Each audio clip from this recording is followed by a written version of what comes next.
पिता के पेशे में। लुक्का अध्याय 2 पद संख्या 49।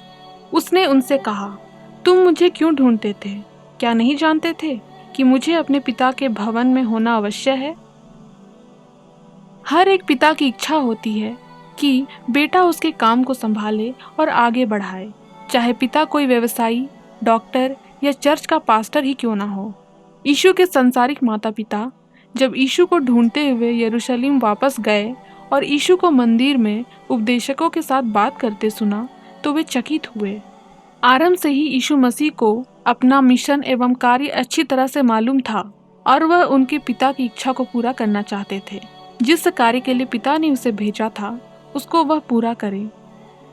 वह अपने पिता की पेशा में बना रहे।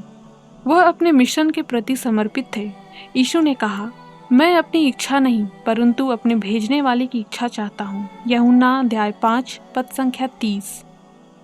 सब्त के दिन जब यीशु ने 38 वर्ष से बीमार पड़े व्यक्ति को चंगा किया तो यहूदियों ने यीशु का विरोध किया, परंतु यीशु ने जवाब दिया, मेरा पिता अब तक काम करता है और मैं भी काम करता हूँ। यूहन्ना 5:17। यीशु ने विश्वास न करने वाले यहूदियों से कहा, मैंने अपनी ओर से बातें नहीं की परंतु पिता जिसने मुझे भेजा है उसी ने मुझे आज्ञा दी कि क्या क्या कहूँ और क्या क्या बोलूँ। यूहन्ना 12:49। उसने कहा, मेरे भेजने वाले की इच्छा यह है कि जो कुछ उसने मुझे दिया है उसमें से मैं कुछ न खोऊं परंतु उसे अंतिम दिन फिर जिला उठाऊं। यूहन्ना अध्याय 6 पद संख्या 39। यीशु ने पिता के काम को भोजन से भी ज्यादा महत्व दिया। जब उसके शिष्य नगर से भोजन लेकर आए और याकूब का कुआं के पास इंतजार कर रहे यीशु को भोजन करने के लिए कहा तो यीशु ने उत्तर दिया, मेरा भोजन यह है कि अपने भेजने वाले की इच्छा के अनुसार चलूं और उसका काम पूरा करूं।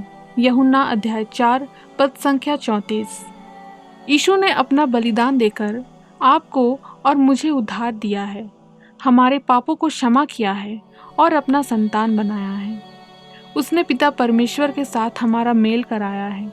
वह हमें बीमारी से चंगाई देता है, हमारे जीवन की रक्षा करता है और सुख शांति देता है। इन सारी बातों के लिए यीशु के प्रति आपका क्या प्रत्युत्तर है?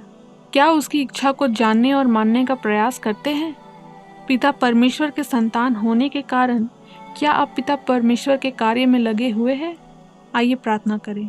प्रभु, मुझे आपकी इच्छा जानने और उसको करने में सहायता करें। आमीन।